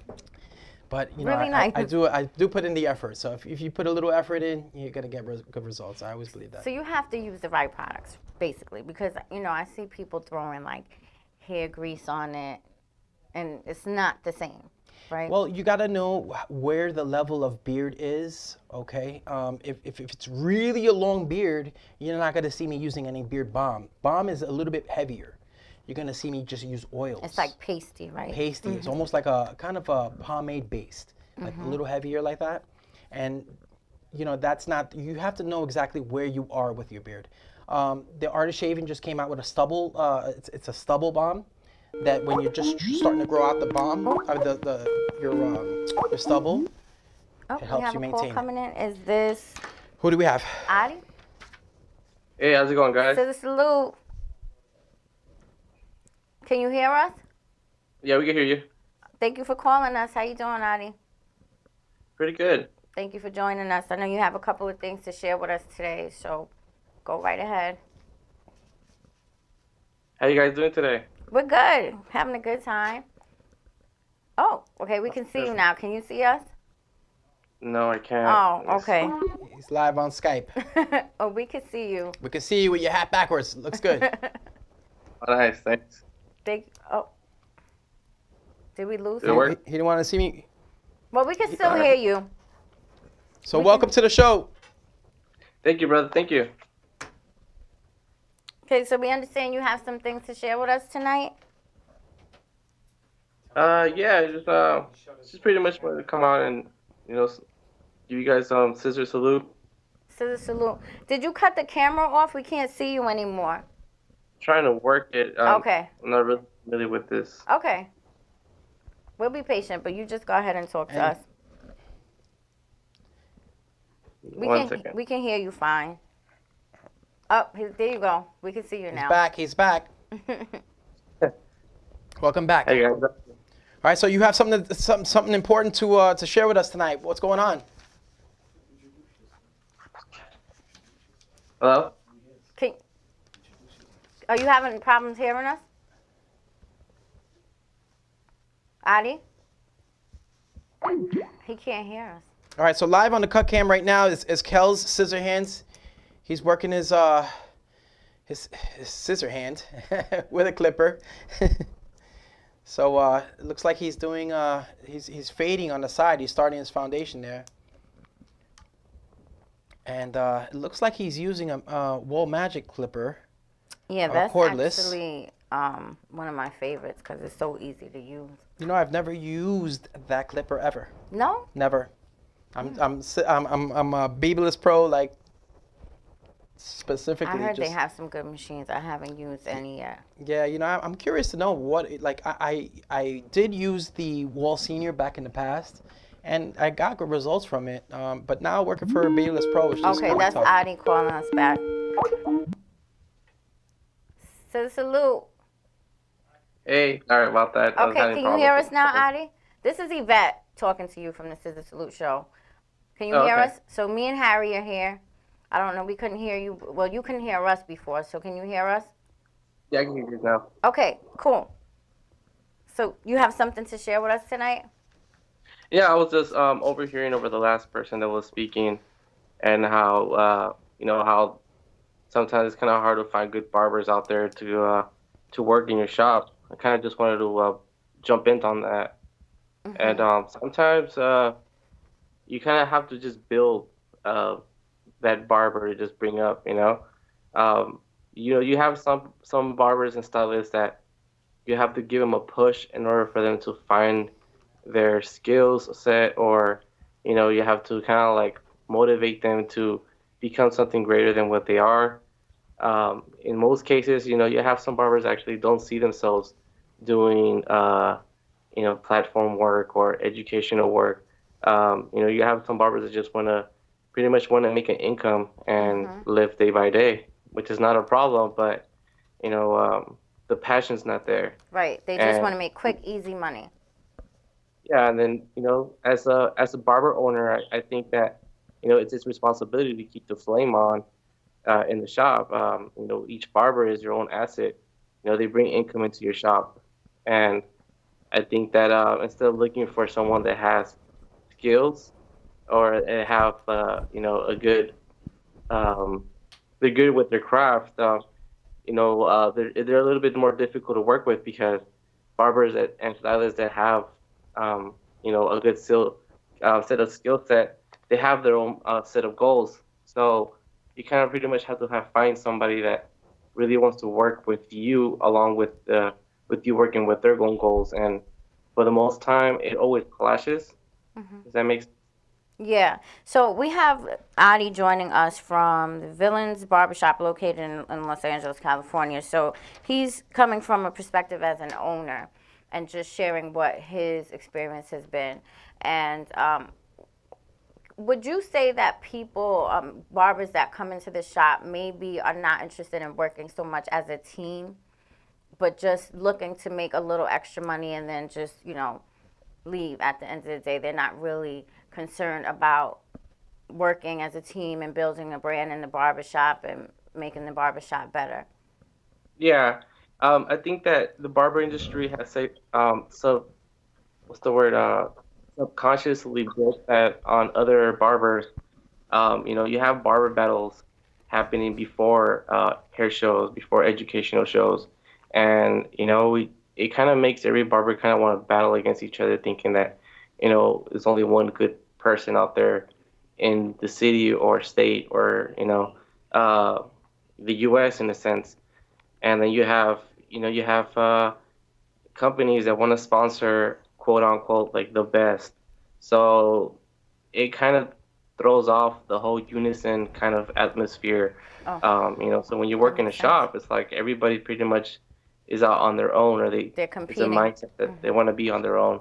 So I think that that has a lot to do with it, but it all starts in your shop. With the barber owner, somebody has to be a leader there, and I think as you grow with your own barbers, you kind of like narrow them to a way where the correct way to grow in a sense, or kind of just work with their goals and dreams as a barber. That's great advice. See, but I think that has to what he said is definitely great, and it's correct. But I think something that would help is when you find them, try to figure out where they are, where they stand basically, because you can sense that. I mean, I think that's if you're trying to train somebody and you see that they don't have any motivation, I think it's not worth really investing your time Yeah, into them. true. Yeah, definitely. But you have to be able to sense that right off the bat, Yeah. because then you're wasting your time. Yeah, that's true. You know what I think may happen too, and this is just in my opinion, when barbers have been cutting for a long time and they kind of already have their own way of doing things, it's hard to try and change their perspective on what it should be or what it could be. They may be just comfortable with making a few dollars here, but not really trying to, continue to educate themselves and getting better at shear cutting or doing other things because they feel like they've been doing just fine with what they know. Yeah, and then also, if I may add, there's another in that barber owners want for the best. Sometimes the best doesn't really work for your barbershops. Maybe, most barbers lack in customer service, and that's something that Right. that it's not really a something that barber owners don't even look for. Mhm. Somebody that can actually speak to clients, greet clients in, and that's another thing. You don't learn that in the barber industry. For most barbers, uh, that's the first job they've ever had. Right. How many barbers are working over at Villains? At the moment, we have 9 barbers. 9 barbers. Wow, And That's a big that's a shot. lot. That's a Mhm. lot, and that's a lot of different personalities. Now, what would you say the energy's like in your barbershop? uh, it's a pretty fun atmosphere for the most part. Everybody has different styles. Um, Everybody has different styles. Everybody has their own clientele. For the most part, the shop is open 7 days a week, so we never close.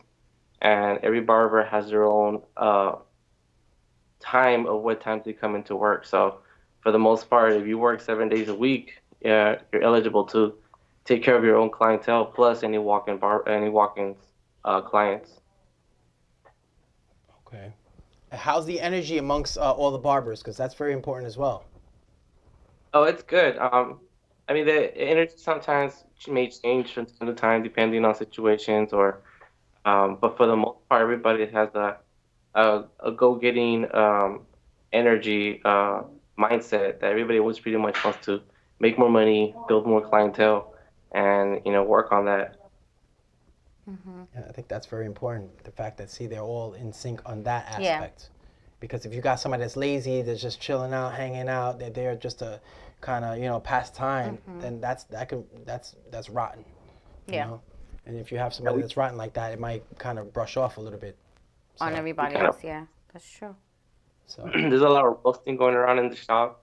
So if a barber doesn't come in time or he starts to build up a reputation of being late, we kind of roast them on that as well. That's even taking extra lunchtime. So you always hear jokes going around about that. So you don't want to be the one being roasted. So everybody just tries their way to be on time to the shop and try to be available for any walk-ins if you do have time for walk-ins. That's awesome. How many hours do you need for barbering in LA, in California? In the barber school, Yeah. it's 1,500. Oh, it's 1,500. New York has the least amount of hours. Yeah. That's a lot of hours. I'm gonna start sending people to New York. That is so funny. But now, do you find that people that come out of that barber school come out ready to cut, and their techniques are good, or do you feel like they still need help after they come out of barber school, after having 1,500 hours? I've been of educational classes on several schools in the Los Angeles area, and you have some schools that do not teach you how to cut hair. They just pretty much teach you for what you gotta learn on to take your barber test. Right. And there are some other schools that do teach you how to cut hair, plus how to get ready for your state board test. But the difference is the price range from what one school offers and the other school offers. Interesting. Right. So it's all about price. Price Yeah, makes we the were difference. talking about that earlier too, is that they really don't prepare you for anything else except the state board. So you learn most of what you learn in the shop watching other people cut hair. Yeah, or you go to educational seminars. Uh, that's something that doesn't for. Like classes, yeah, like advanced classes. Do you teach as well? Yes, I do. I had a class 2 weeks ago. It was pretty awesome. We had a lot of people show up from in and out of California. Nice. And what did you cover in the class? We covered advanced fading techniques, shear work, hairstyle. We also covered social media, how to build clientele, and we also had a special guest barber that taught you how to build celebrity clientele if you're into that type of that part of the industry as well. Okay. Yeah, social media is such a huge part of advertising nowadays. Can you give anybody any advice on how to run their social media? Definitely. I say, watch very closely on what repost pages do. What times do they get on? Your favorite barber on Instagram, wherever you find an inspiration on, go click on their notification and keep track of what times do they go in and what times they get off, what times do they post, and notice on how many likes and views they get on that. And and now I'm not really saying that as far as for you to reach fame. I think it's important that you use your social media to get more clientele and more money in your pocket. Right. Very nicely said. Yeah. That's something that a lot of people don't think about is how properly you got to use your social media, because that's pretty much your work, It's your your resume portfolio, yeah. that you go and present. And you never know who's watching your work on Instagram. It could be anybody, and that's a potential client that's just been watching your work grow until they eventually, you post something the correct way in order for them to feel that they want to come and finally get a haircut by you. Social media has helped me so much. I had clients come from out of the United States for a haircut, and Wow. as crazy as that sounds, they tell you, "Oh, I'm gonna go and make my appointment with you." I had two guys from London, and they said, "Oh, you know what? We have an event out in Los Angeles, but we want to make our haircut the main priority, which why we want to come down." So they make it a trip out of it, and just knowing that you have some people from outside of the United States or even outside of the area to go get a haircut by you, it's really a warm feeling, and it makes you really feel proud because your work, your marketing techniques on Instagram or social media in general, YouTube, Facebook has worked. So it's just showing you that you have a more higher reach for a clientele. Right. That's awesome. So, you said you have 9 barbers in the shop. Are you looking for any more? Yeah, we always have room to grow. Some barbers have they're plans change sometimes, and either they want to keep growing and go somewhere else, or they want to stay. But we always try to find the time of when we need somebody to come in to be in the shop. As far as some barbers that do have clientele, and they don't make it to the shop at a certain time where there's walk-ins. So, we always have room to grow. We could always build a new barbershop depending on how well we. I'm sorry. How many open chairs do you have? In total, we have 12 chairs. So we have Oh, wow. barbers. I have a big shop. Yeah, it's pretty big. Do you use a booking app for your appointments, or do you kind of just take them and everybody manages their own clients? I strictly go by appointment system, so I use StyleSeat Okay. for my appointments.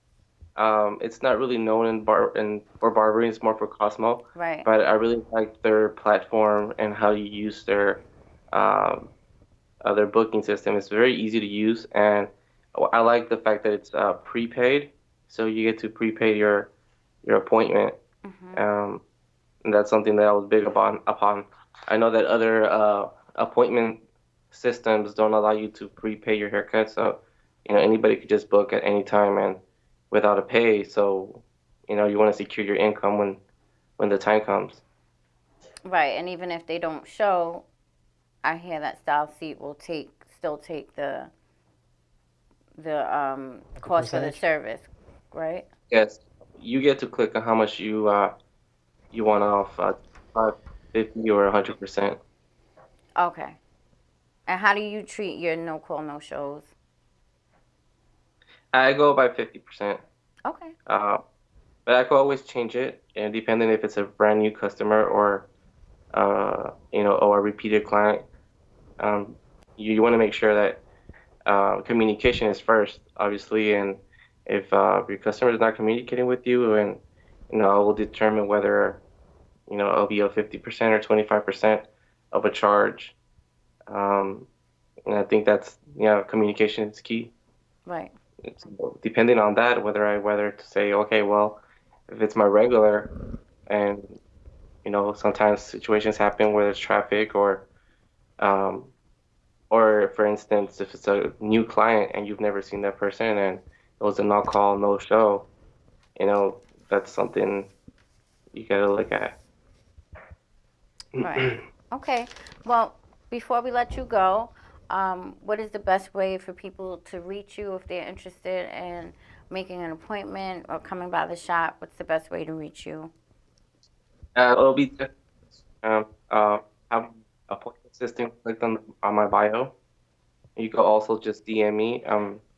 Easy to reach, and aside from that, it will be my email address that I have connected to my Instagram as well. Okay. And what is your Instagram?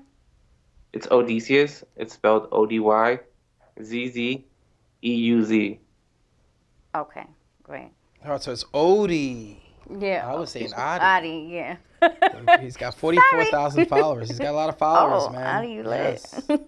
Odie, you So we'll lit. get that straight. That is too Yeah, it's funny. I've heard many different ways And about that's funny. people. So you can actually even book him off his Instagram if you wanted to. He has the link right there for StyleSeat. Okay. So people can book a service from you right off of your Instagram, correct? Exactly.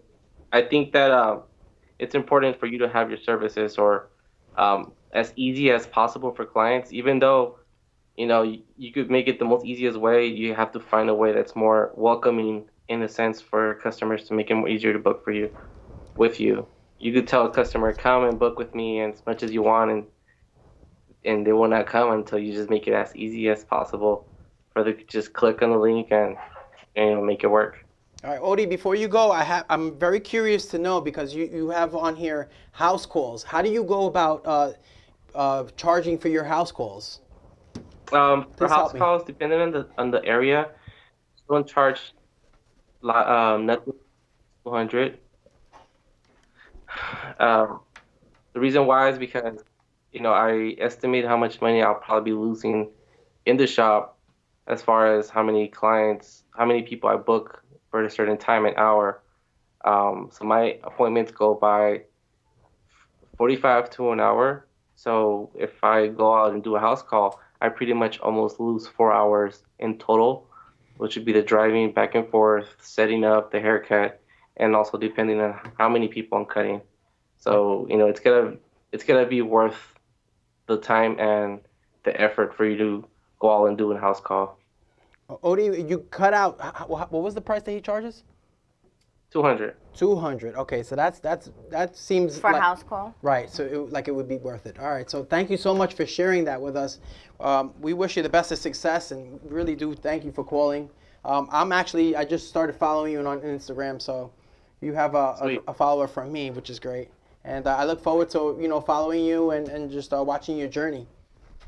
Yes, definitely. And I'll try to plan a date where I could go to your show live in person to New York and give a little demonstration of my work. That would be great. Well, thank you for joining us tonight, Adi, and good luck. Odie. Thank you so much. Have a good one. ScissorSalute. ScissorSalute. ScissorSalute. Okay. All right. Joining us. All right. My girl. It's funny. I feel like this is a reunion. Yeah. Because the same people were on the show. Yeah. Because also, who's cutting? Our man here. Kels, was he here the last time? The same exact show is happening. Well, you know what? Then I didn't come to that show because I never met him. But the first time I ever hosted the show, I was ever on the show, you were on the show. We met that very first day. It's true. There's so many things. Nice. So good. I keep rolling in this chair because my feet don't touch the floor. You guys can't see that. I'll hold on to you. How's that? Someone hold me down. Houdini, literally. Houdini was here that day too. Someone please hold me down. That is too funny. But what you been up to? I've been working so much, you know me. So, I still do my clients and, I have my little studio and stuff that I love. But I have been very lucky to finally find a salon environment where I feel like I can flourish as not only an artist, but also really give my clients a nicer experience, So you're no longer at the barbershop? Not necessarily, you know what I mean? I look at that like a private space where I can work and like make whatever I want to make. Right. And, I do a lot of my family there, my friends, people that I don't charge a lot, people that I've known for a long time. Well, clients I've known for a long time, it's not like I'm going to say, no, I'll never, let you come there. But I'm happy to be able to offer an alternative option. Like, you can go into this space and you can get your nails done. Not that I do any of that, but you can get your nails done. There's a Medi Spa. It's a beautiful, high end. Yeah, it's beautiful, so it's a different experience.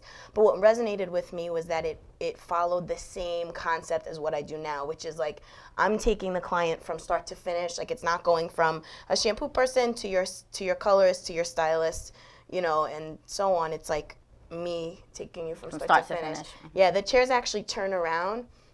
So like in front of you is your mirror, the sink. So then your chair turns around and the client will lay back into the sink. So it's so super the sink comfortable. Is at it's your right station? in front of you. Yeah. Okay.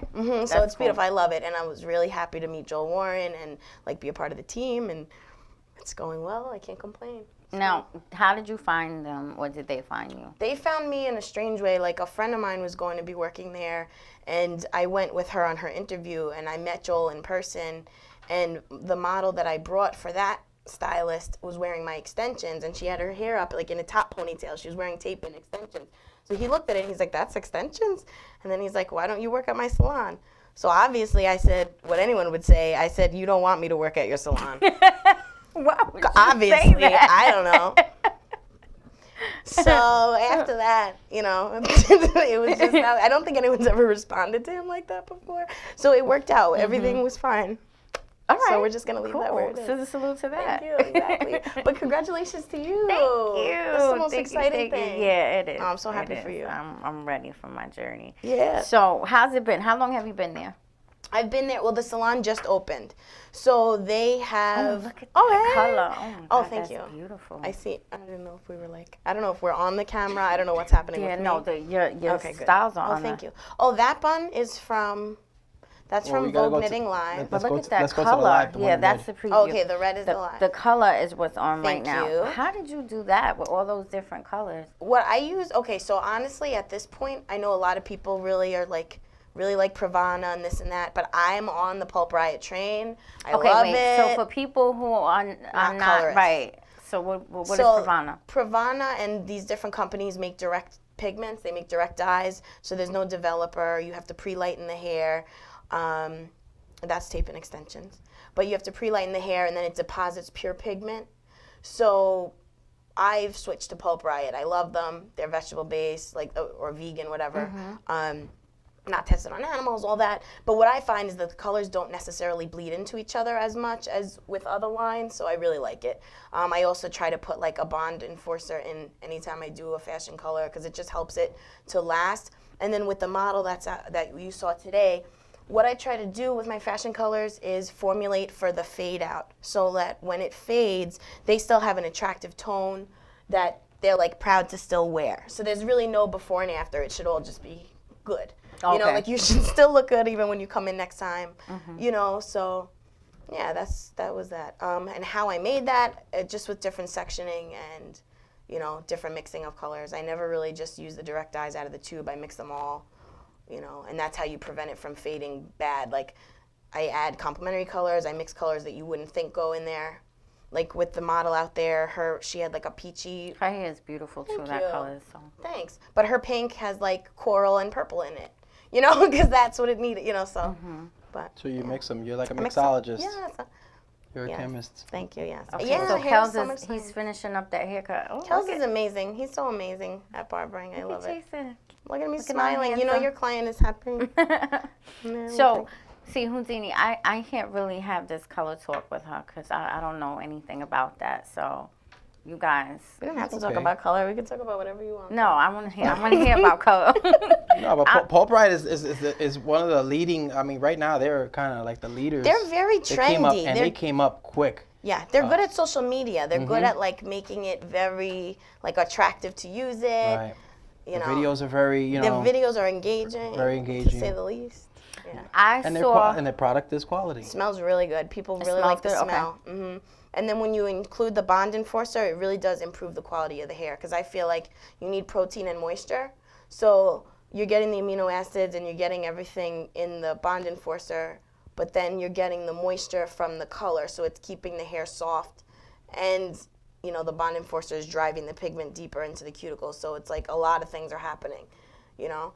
So I like them together. I like them together. Now, do you find that the Pravana color or other direct pigment dyes, they don't do that as good? I wouldn't even say that they don't do them as well. It's just the fact that they have, it's almost like something that's come out first hasn't been developed necessarily as something that's come out now. You know what I mean? Pravana was doing direct dyes for years and years and years before it was a trendy thing.